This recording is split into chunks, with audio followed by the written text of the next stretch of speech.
we're focusing on criminal justice reform, and we have the Criminal Justice Department coming and speaking today. We're so grateful that they're able to take their time out of their busy schedule and prepare these presentations. They're passionate about these topics, and I'm now going to allow all of them to introduce themselves and what they'll be speaking about for this event. My name is Alish Harris, and I'll be talking about drug policy reform. And my name is Susan Hunt, and I'll be talking about bail reform. My name is Corey Phelan, and I'll be talking about juvenile justice reform. I'm Jessica Abbott, and I'll be talking about victim services program, which is reform-esque. Whichever one you want to go.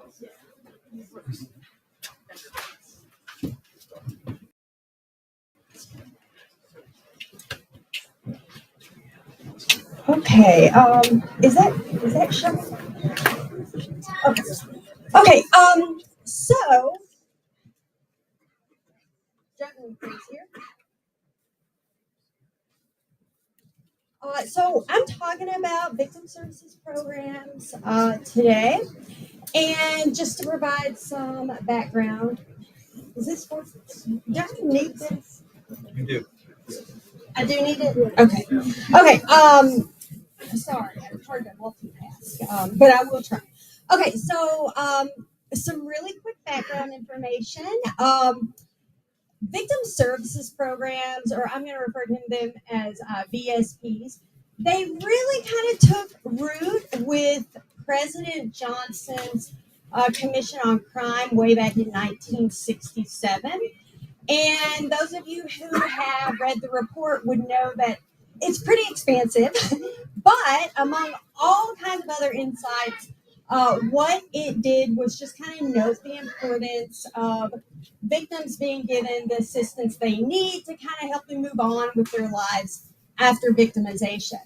So if we fast forward a couple of decades, the Victims of Crime Act was passed in 1984, and it did a lot of things too, but really importantly, what it did is it set up a fund that would allow federal monies to flow into states and localities to help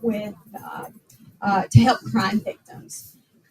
If we fast forward 3 decades, the reauthorization of that act in 2015 provided a huge funding increase to these programs. And just to kind of put things into perspective, in 2014, funding appropriations were $745 million.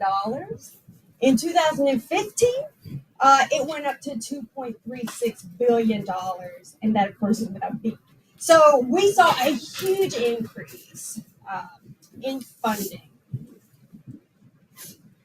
So just really quickly, VSPs include all kinds of services. I mean, just a huge list. You can see at the bottom of this screen, there's a website there.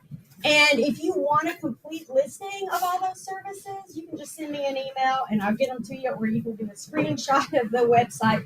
But among other things, VSPs will, they have crisis intervention resources. They'll do needs assessment. So, what is it that the victim needs? Then, of course, there's victim compensation or restitution to kind of make them more financially whole after victimization. And then finally, protective services to, to help them physically protected. Okay. So, who is it that accesses VSPs? Well, there's not many people who do. Not many victims will ever utilize a VSP. What we do know, though, is that victims who file police reports will access them, or more likely to access them, rather. And so, this may just be a result of, the police who take the report actually referring them to VSP. Violent crime victims also are more likely to access VSPs. When it comes to demographic factors, the research there is pretty mixed. What we do know is that females are much more likely to access them compared to males.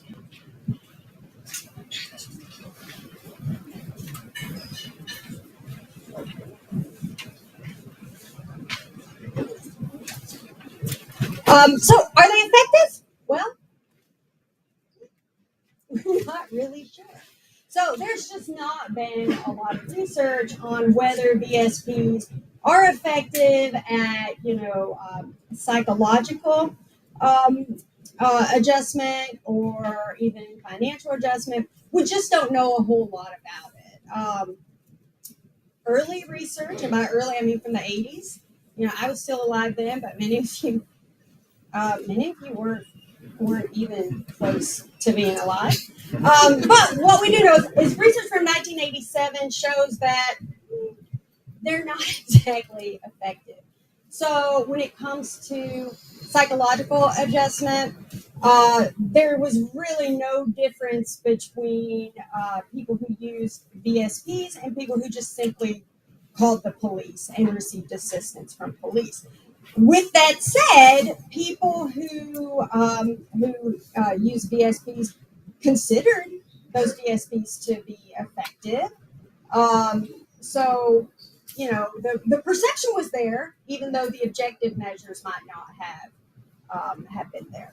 So, we do need more research on this. I'm working with a co-author now. We're looking at whether VSP use is effective at lowering fear of crime. And so far, we're kind of preliminary here. We're showing that people who access VSPs actually have higher levels of fear of crime than people who don't. And it is just absolutely beyond the scope of this presentation to speculate as to why that's the case. In the Q&A, if you want me to take a guess, I'm willing to do that. Okay, so a few conclusions. So VSPs themselves are important to the victims. The victims themselves say that VSPs are important, and that, of course, is despite any nil effects on psychological functioning. One other thing that I'd like to just really quickly mention is, keep in mind that the monies for VSPs flow from the federal to state and localities. And so because of that, there's not a whole lot of consistency there. So maybe having some national standard on what VSPs should include and what they should provide would certainly be helpful. And that's all I have today.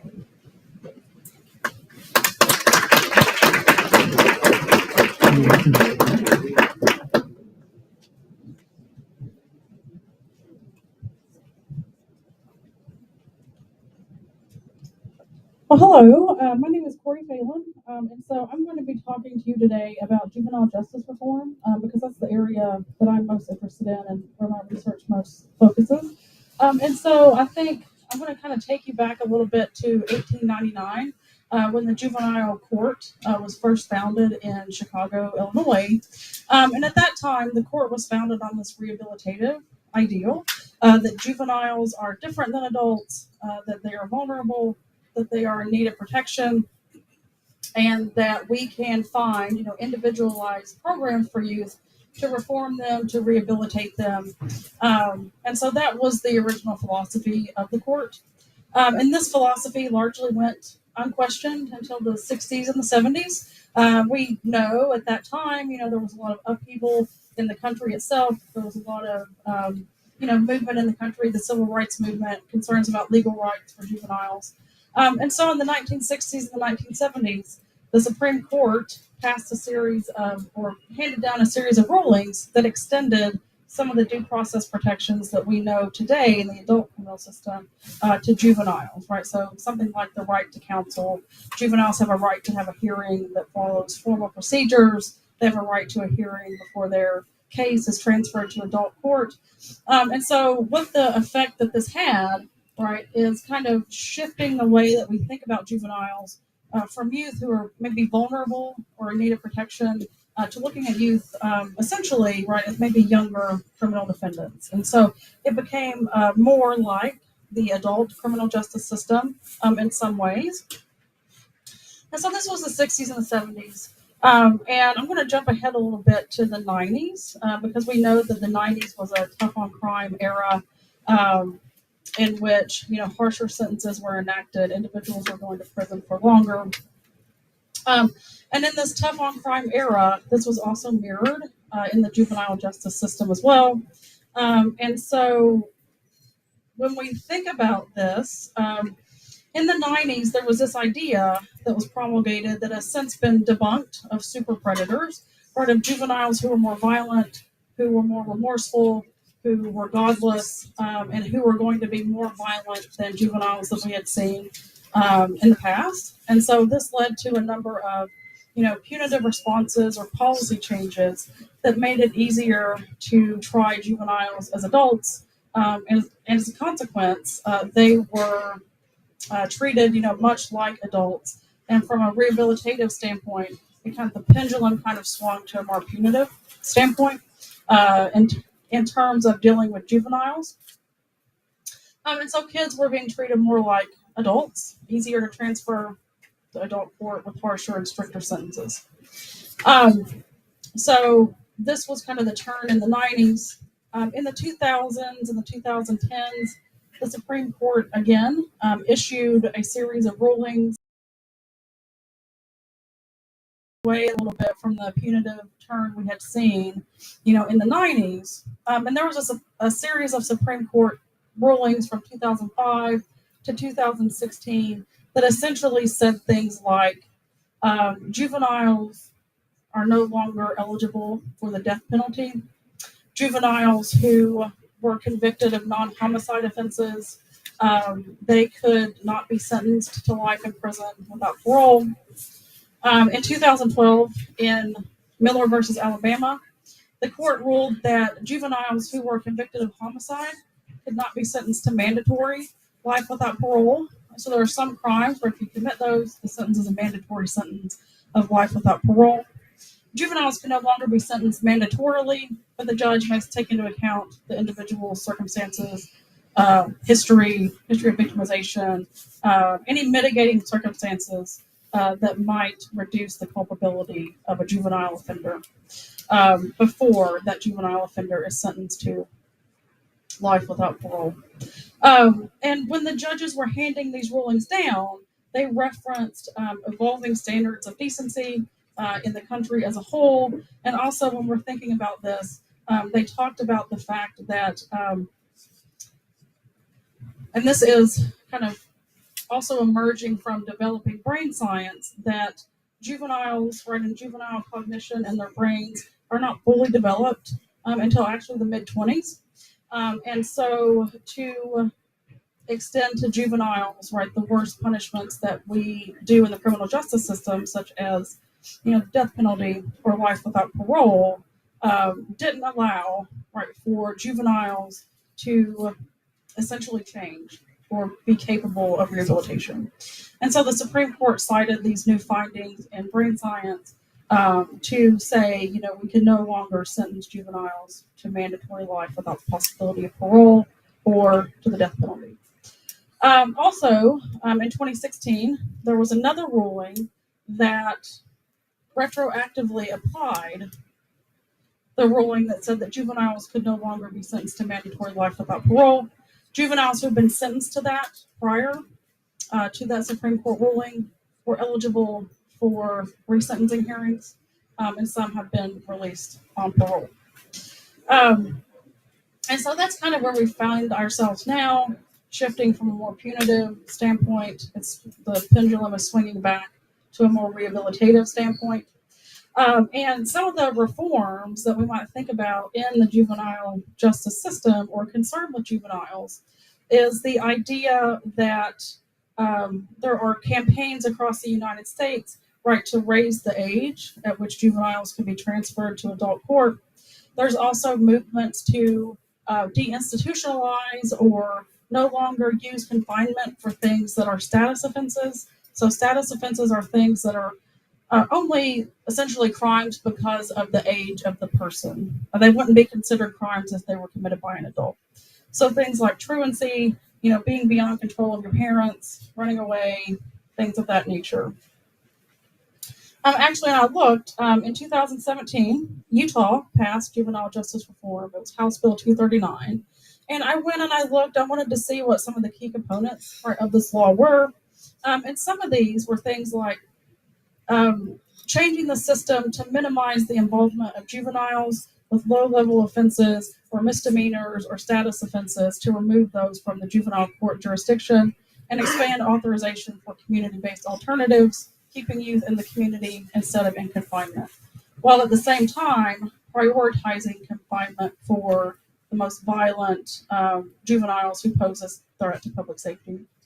And so they expanded things like alternatives to incarceration. So these could be things like home confinement.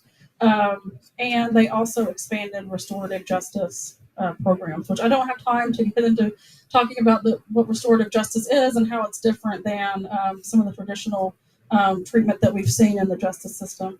But it is a type of reform. They also strengthened community supervision using risk and needs assessments, right, to determine what risk the youth is at of reoffending, tailoring supervision plans to youth individually, which is a tenet that was originally in the formation of the court, that juveniles are individuals, they should receive individualized services. And also reinvesting in community-based services like case management, wraparound services for juveniles and their families. And I actually looked at a 2021 report from the Juvenile Justice Oversight Committee, and I'm going to just quote a line from this, but it says, this is from 2021, that Utah continues to see a consistent decline in court referrals, locked detention, community placement, and secure care, while seeing an increase in diversion and probation opportunities for youth. So it's early, right? But the early signs, the data that are coming in look promising for this. All I have. Thank you.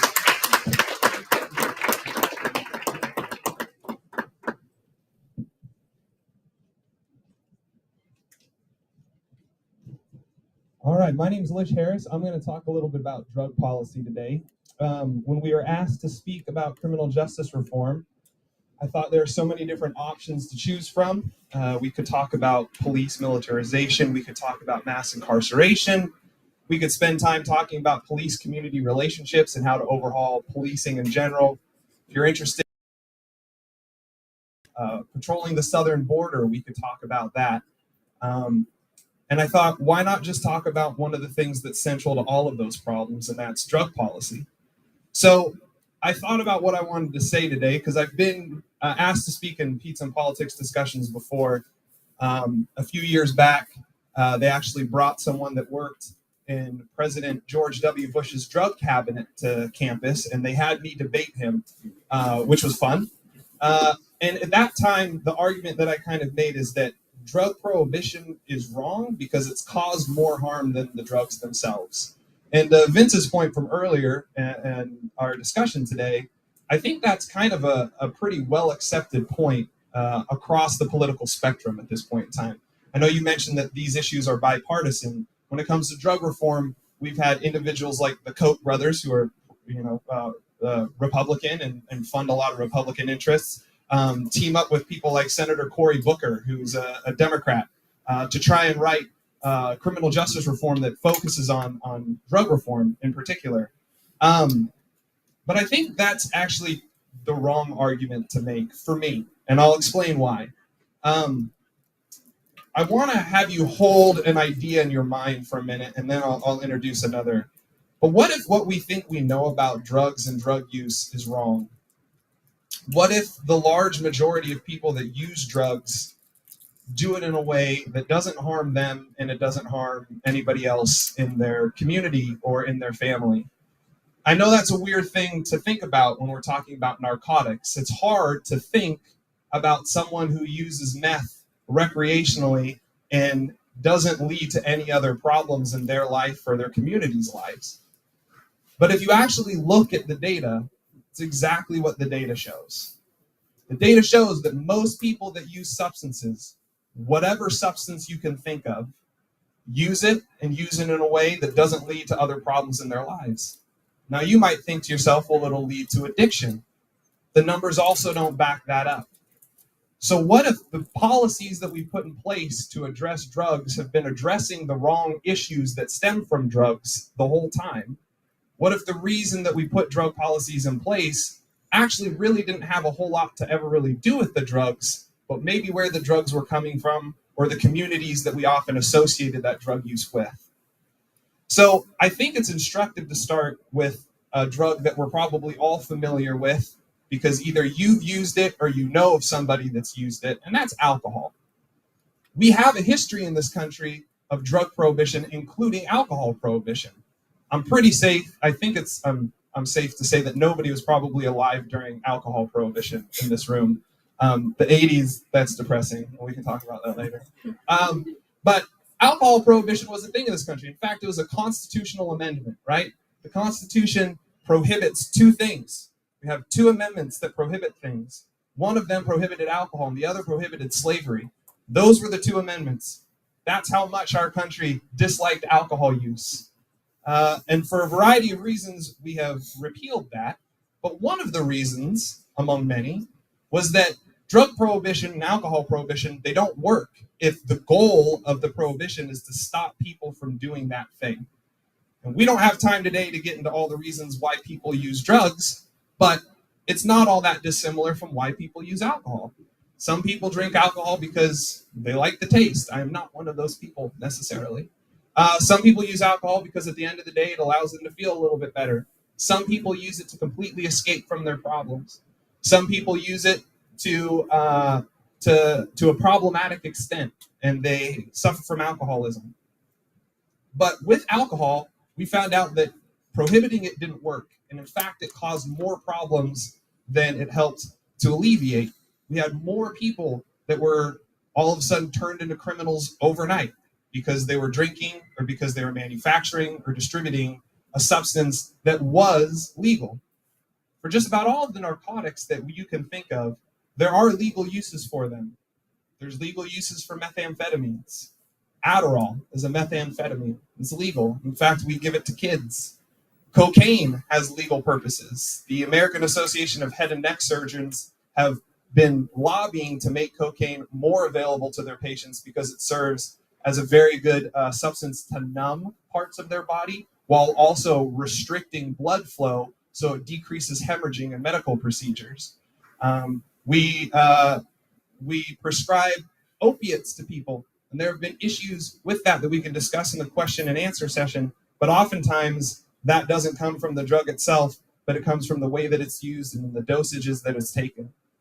So addiction is the problem that I think we should have been focusing on the whole time, not use, not even abuse. Again, if we think of alcohol, I'm sure all of us in here can think of people that use alcohol and use it responsibly. We can probably think of people that abuse alcohol and they use it more than they should. I would argue that neither of those people belong in the criminal justice system, but I would argue that there's some people whose abuse and use leads to addiction, and when it's addiction, that we should provide services for those individuals, but that those services should exist outside of the criminal justice system. I don't think that we need to criminalize people for the use of substances that they can't control because they have what is now widely considered to be a medical condition, an addiction. So it's important from a criminal justice reform standpoint to think of this as the utilization of resources. I would argue that the way that we utilize our resources as a criminal justice system has become the drug prohibition has completely changed that into a way that's caused way more problems than it's solved, and that we should allow people to be able to use substances in their own right if they're doing so in a way that is not harmful to themselves or others. And if it is harmful to themselves, then we ought to provide services for those individuals to access because we care about them, because we love them as our community members, and because it's a humane way to act to people that might be suffering from an illness. And for individuals that use irresponsibly and they put other people in danger, we have other laws for that. If you harm somebody because you're on a substance, then you should be charged for the harm that you've caused, but not for the substance that you ingested.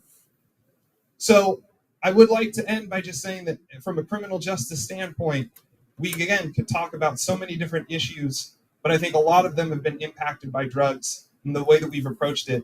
And my argument is that we should approach it a little bit differently so that we can see reform across the system. I'm going to turn the time over to Susan to finish us up with bail reform talk.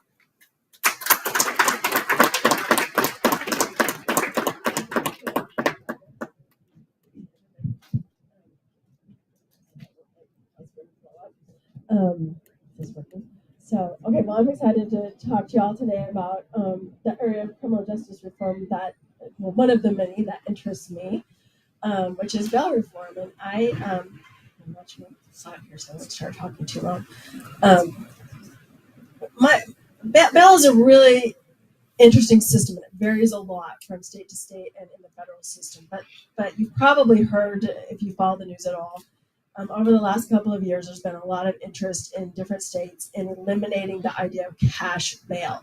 And that's the idea of people having to post monetary bail in order to get out of jail while their case proceeds through the system before they're convicted of a crime, when it's at the time they're charged and they're incarcerated initially on the offense, up until the time that they are convicted or they're found to be not guilty of the crime. What do we do with those people in that meantime? And so, in the federal system, they don't really use cash bail very much. It's quite rare. It's either they detain someone or they release them. In Utah, we have used cash bail forever, probably not forever, but certainly for the 30 years that I had the opportunity to practice law in the criminal justice system in Utah. And the way that the Utah bail system worked is that before we had bail reform in Utah in 2020, is that there was a bail schedule that was created that assigned a bail amount to different levels of offenses. And so, for example, a third-degree felony, the bail amount's $2,500. Second-degree felony, $5,000. First-degree felony, $10,000. Non-serious first-degree felonies, oftentimes the judges would put a higher bail, $100,000, $1 million, even sometimes on a really violent offense. Murderers typically were held, or I should say people accused of murder typically would be held without bail. But most people were offered some opportunity to post a monetary amount to get out of jail.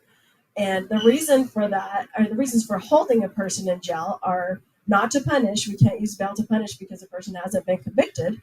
But the reasons for using bail are to protect public safety, because the person might be a danger to the community. And or the person just isn't going to, we think they're not going to appear in court. And by posting monetary bail, that will assure that they appear in court, because they don't want to lose that money that they posted. So when we think about those reasons for detaining people prior to trial, the cash bail system really has nothing to do with community safety. It really only deals with whether a person's going to appear in court or not. And so the system, while it sounds like, this idea that anybody who's charged with a third-degree felony is going to have to post a $2,500 bail in order to be out pending the finality of their criminal case. That sounds fair, because we treat everybody the same, right? Everybody who has a third-degree felony has the same bail amount. But the problem is everybody's not treated the same, because not everybody has the opportunity to post that bail. So what we would see is people who are wealthy and have money can get out, and the people who don't have financial resources stay in. So I remember one of my first experiences learning about the Utah bail system was many years ago, when I first got promoted up to prosecute felony offenses in Salt Lake County. I got asked to help another attorney with a case that he was working on that was a kidnapping case. A woman had been kidnapped at gunpoint from Albertsons, held by this man for several hours in his semi-truck, and sexually assaulted. Pretty horrible event. And we went over to the courthouse for a hearing. The victim was with us for this hearing. We walked in, and the victim advocate that was with us let me know, okay, the defendant's right over there, so make sure that the victim isn't, near him, because she's going to be afraid if she sees it. And I'm like, what? Wait, I'm sorry. The defendant who kidnapped a woman at gunpoint from Albertsons is walking around the court, and they're like, oh yeah, he posted the $100,000 bail and he's out. In contrast to that, we had a lot of people who were before the court on a third-degree felony possession of heroin, first-time offense, and their bail set at $2,500. Well, they don't even have $250 to post to a bondsman to get out of jail. So they might stay in jail for months and months, and they're in custody the whole time their case is proceeding. And if you think about that, which person feels more dangerous to you? The person who had possession of a small amount of heroin, or the person who is before the court on a really violent felony? So, so this is the system, and all of us who work in the system always felt like that. It's kind of weird, don't really like it, but we just wring our hands and move on. Throughout the country, other states were working on this, and a lot of them passing reforms that would eliminate cash bail and try to come up with better ways to address the situation of what to do with defendants who before they've been convicted of crimes. Well, in Utah, in probably 2018, 2019, a prosecutor in Utah named Stephanie Pitcher had a case where she was prosecuting a criminal case, and the defendant on her case was staying in jail for months and months because he couldn't post bail. And she was just disgusted by this. Like, why does this person remain in jail when more serious violent felons are out? And so thankfully, Stephanie also was a member of the State House of Representatives, and now is a senator in Utah. But Stephanie spearheaded bail reform in Utah in 2020, was able to work really hard. Now, of course, there have been people trying to do this before Stephanie came along. The courts had issued some reports and done a lot of research, and they tried to get people interested, but there was a strong lobby from the bail bondsmen who don't like bail reform, fighting against this. So she was able to get this great bill passed in 2020, and we all started changing the way that we thought about bail. And so the way that it got changed in Utah is that instead of having these specific amounts assigned to crimes, judges were asked to presume that someone should be released pending trial, and that if the judge felt like there were certain conditions that needed to be imposed on the person to make sure that either the community was safe or that the person would appear in jail, then the judge could consider some conditions that could be imposed. So these could include electronic monitoring, could include drug testing, could include a cash bail. But if the judge imposed a cash bail, the judge had to consider the person's ability to pay the bail. And so we started down this road of criminal justice reform, and I kind of liked it because I was prosecuting sex crimes at the time, and based on the new statute, although the language really was the same as the old statute, but it was our way of thinking that changed, we started detaining our violent offenders and without bail. They couldn't, if someone's before the court on a violent rape charge or a really serious sex abuse of a child, they're remaining in jail with no opportunity to post a bail amount, where our low-level offenders were going out. But the rollout was kind of a mess. People hadn't really figured out how we were going to do it, and the bail bondsmen were getting into the ear of legislators. So, like about a year after we started, it got passed in 2020. We started doing it in October of 20. And by the next legislative session in 2021, the legislature repealed our bail reform and then kind of put us in a bigger mess because they didn't really replace it with anything. And so, again, through much fighting and goings on at the legislature, Stephanie and some others were able to kind of salvage it and put it back together again. And I think Utah's moving in the right direction on bail reform, but still probably a long ways to go. With that. But when we're, as Lish mentioned, mass incarceration being this huge issue in the United States, we're a country that we have like just a little over 4% of the world's population, but we incarcerate over 20%, or at least over 20% of the incarcerated people in the world are here in the United States. So we are really leading the world in locking people up, and we have to start thinking about different ways to undo that problem, and I think one of those is probably through reforming our bail system. So hopefully we'll keep moving in a direction where we can figure out how to keep the community safe, but not be locking up people before they've been convicted of crimes who really are the danger to the public.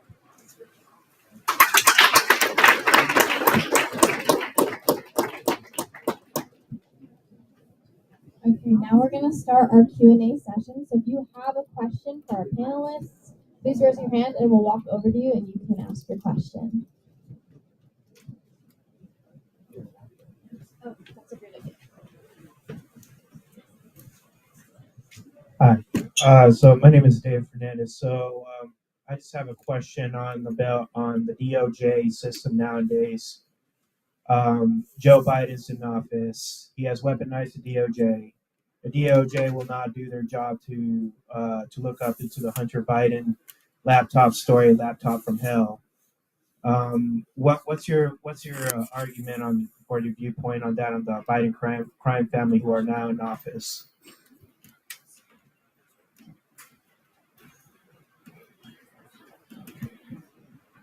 I personally don't have an opinion about it. I don't know if anybody else does about that one. We're probably not educated enough on that particular topic to speak on it. We don't know all the information, so we'll pass on that one.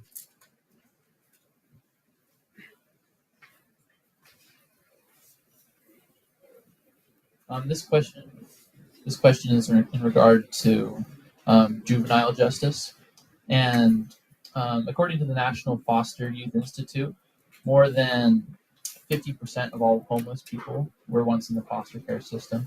And so I just wanted to ask you, what correlation do you think there is between crimes in the juvenile system and the foster care system, which leads into homelessness? I think that it is a problem when we're thinking about youth, particularly youth who are in foster care, that they often, when they age out of foster care, if they haven't been adopted, by a family, they don't necessarily have the support, like economic support, emotional support, life skills support, to kind of go out and build a life on their own. They don't have the support that we who are not in foster care, might have. And so I think that when you have young people who perhaps have been bounced around from house to house to house for years and haven't been able to form, close relationships with adults, and who don't necessarily have the support or the skills that we might have in the non-foster care system, I think that it is problematic because they may not necessarily have another way to survive. And so some crimes we see are crimes of survival. So, for instance, crimes like prostitution, for instance, right? People may trade sex for money, for food, for housing, and things of that nature. But that's just one example. And so I think that there is, a correlation between perhaps being in foster care and risk for involvement in crime or further incarceration in the criminal justice system. Because we do have youth who are involved in both, the juvenile delinquency system and the foster care system. And I think that there's room for reform there as well.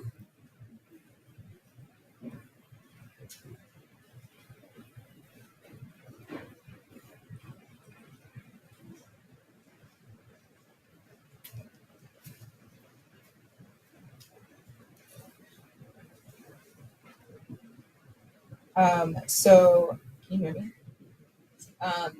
My question, I have several, but I guess the first one would be for the victim service. What was VSP? So if there has been an increase in funds to be able to provide more services, yet the services that you guys provide aren't being utilized, what is happening with those funds? How are they being used? I don't know. Well, so the funding has kind of ebbed and flowed.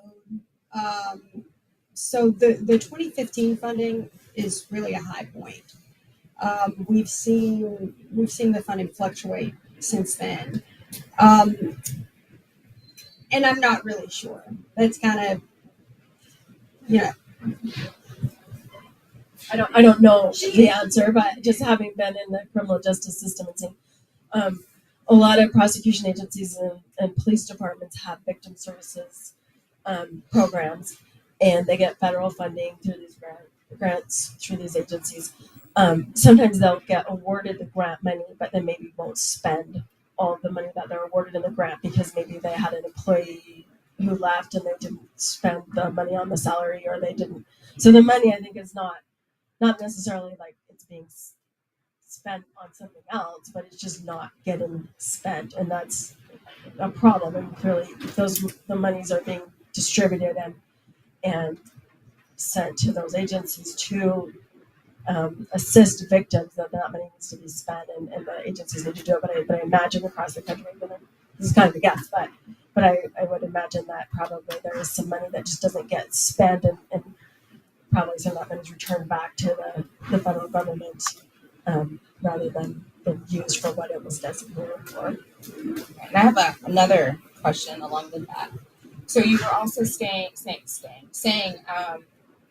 how there was like on the slide there's some information about who is using the services, and you did mention that women use it more often than men. So do people who experience police brutality or are they told about the victim services? Or would they be able to access those victim services?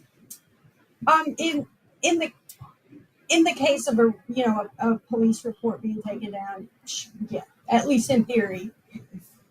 I have another point on that. I'm sorry, keep interrupting, but under some jurisdictions, crime victim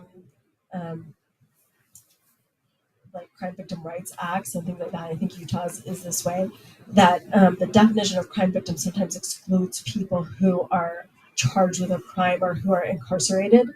And so sometimes if the person is being arrested or is in custody and incarcerated in a facility, a lot of those funds aren't available to those victims of crime who are actually the same victim as another victim might be, but sometimes victims of police brutality are not going to be covered by some of those services because of the way that the victim rights statutes define what is a victim. Legislature. Call your legislature. Any other questions from the audience?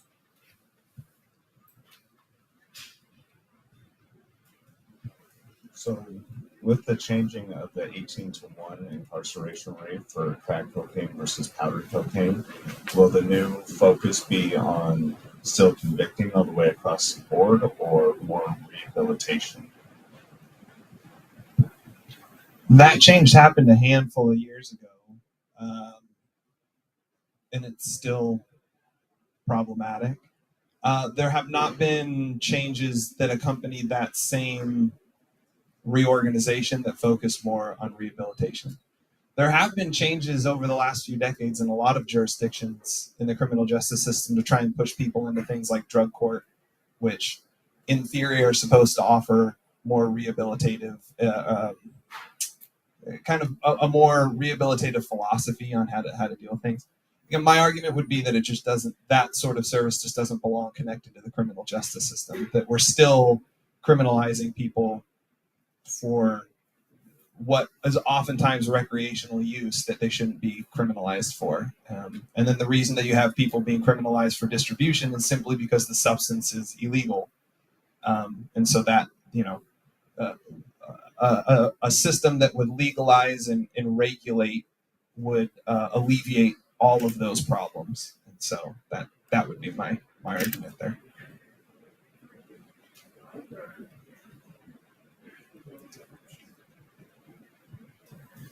So you mentioned in drug reform, drug prohibition, the communities that use them. There was a documentary that I watched years ago by the History Channel, and it talked specifically about that. So the examples that they used in the documentary, Mexicans and marijuana, cocaine, African American, opium, Chinese immigrants.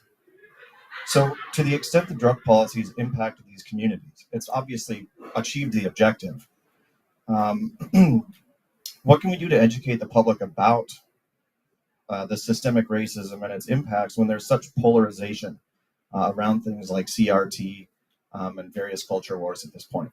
How do we move the needle on that? If I answer this question, my dean has to give me a raise. No, I'm just kidding. I wish I knew the answer to something like that. Take my drugs and crime class. No, that's tricky because it's a difficult situation. It's a difficult discussion to have, and it is a discussion that I think, to your point, has been more open in the last decade and a half because of documentaries like the one that you've seen, because of books that have been written like The New Jim Crow, that was a New York Times bestseller that was written by a woman named Michelle Alexander. We have had, this is a pizza and politics discussion. We have had politicians that have started talking more openly about this. But to your point, I think sometimes when those discussions enter the political realm, they do become points that are polarized. So I don't know. I don't know how to make it less of an issue for some people to kind of wrap their minds around. But we could have had an entire discussion today on criminal justice reform, on policing and policing practices that have encouraged segments of the population to protest against police and all that stuff. We've had questions about police brutality. Again, I would argue that there's been no policy in my lifetime that's impacted those things as much as drug prohibition has. It's completely overhauled the way that police work has been done and the way that police interact with citizens, in my mind, in mostly negative ways. And so although I would love to see changes happen quicker, I am more optimistic today than the first time I gave a pizza and politics discussion about drug stuff, because more people are aware of some of the issues, and I think more people are willing to discuss those. And to me, that's the first step. The first step is people have to be willing to talk about it, and then you can kind of maybe hopefully talk through your differences. So the more people that get out and shine light on some of the issues that stem from this, then maybe we can get to a more specified discussion about the racial implications of law policy throughout the country's history, and how that's impacted communities of color for generations.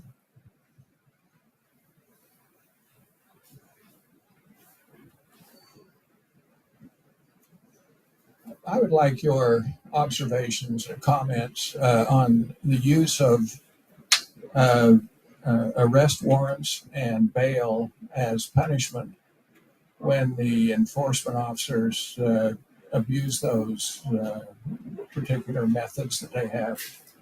I have had experiences as a defense lawyer where I've had clients arrested who were members of the House of Representatives and charged with tax evasion and arrested on the floor of the legislature simply to make a statement and to inflict a punishment by the use of the arrest warrant.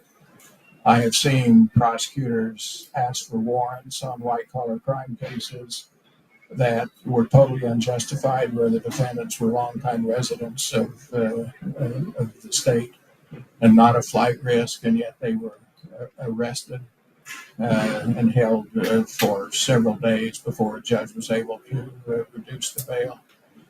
Is that something on the radar of bail reform? Is it something that is even talked about? I know it's a common problem in the federal system because I dealt with it for 50 years. Well, and I imagine that's a problem that is nationwide for sure, that there are prosecutors that do want to make, or even detectives or somebody wants to make a statement with an arrest. They talk about the walk of shame. I remember sometimes when police were going to go out and arrest somebody, they call the media to come and video the arrest, and that still happens, to make sure that it gets publicized that the person has been arrested. In the sort of my understanding of the conversations that happen around bail reform, I've not heard discussion about this. So I mean, the idea that when you bring somebody to court, if a police officer can just arrest somebody for a felony, they can just go arrest them without an arrest warrant. But if you a lot of the times the police will come to the prosecutors and ask us to file charges first, and then we'll issue a warrant for a person's arrest. And on felony cases, they oftentimes do start with a warrant, but there's another option, which is a summons. And so, you know, a lot of times there's kind of this default to the warrant on a felony case, where the person will actually go out and be arrested, be handcuffed, be embarrassed if they're at their place of work, or if it's a person who works in the state legislature, that would be very embarrassing. They put them in handcuffs, walk them out to the car, take them to the jail, where most likely they're going to be booked in and released on bail or released on a condition. They're not a danger to the community. They're going to be released. So why not just start that case with a summons, and instead of having this public humiliation that comes with arrest, because our pretrial detention system is not supposed to be about punishment, right? So for sure, I think that probably should be part of the discussion. I'm not sure. Like I said, I haven't, the conversations that I've participated in, I've not heard that being part or addressed as part of any bill to address bail reform is to, you know, I mean, I would hope that maybe there'll be some sort of encouragement for prosecutors to use a summons as opposed to an arrest warrant on felony cases. But right now, with the practice from a couple of years ago when I left my office, our practice was probably default to the arrest warrant on felony cases when we filed them. But I remember our former Attorney General, Mark Shurtleff, he was charged with a criminal offense, and they came in to his house with guns, and there was a lot of criticism on the county attorney and the law enforcement for doing that. So, hope that, not really an answer to your question, but I think an important thing to think about in the context of bail reform. Okay, my question is I think there's a lot of stigma around issues like drug use and addiction. So what approaches do we think we can start taking to take that stigma and some of the misconceptions out of drug users and addicts? I think education's a big point. Hooray for college, right? I think that it starts there. Legalization or decriminalization, as has happened in some states in our country, those will change some of the kind of the cultural attitudes around some of that stuff. I mean, just in the last handful of decades, there's been a complete shift in the stigma around marijuana use, and it's been destigmatized, maybe too much. I don't know, that your mileage may vary on that, but I think the more people become educated about kind of the reality of drugs and drug use, the impact that drugs have on people, and how they like I mentioned when I was speaking, a lot of what we think we know is not really backed up by much of the data or the science behind it. So I think the more people understand about that, the less stigmatization there'll be around people that use substances. I mean, I've shared this, you're in my class, but I always mention that if you want to really understand if you have some bias towards someone that's a drug user, just picture yourself like on a blind date with someone, and over the weekend they go, you know, I had a few glasses of wine on Friday night, and it just kind of goes over your head, right? But if they said, like, I snorted some cocaine on Friday night, you have like a different response to that, right? And so I think for all of us, there are some biases that we hold that they're going to take a long time if we can ever really uproot them. But if we become conscious of the biases that we have, then we can at least, maybe not in the blind date moment, but in other moments we can address those biases too. Again, it's not to turn a blind eye to people that have problems with substances. It's to make sure that they're getting the right kind of help for the problems that they have. And currently, we're not doing that in the system. So, Cool. Thank you, everybody. Let's give our presenters one last round of applause.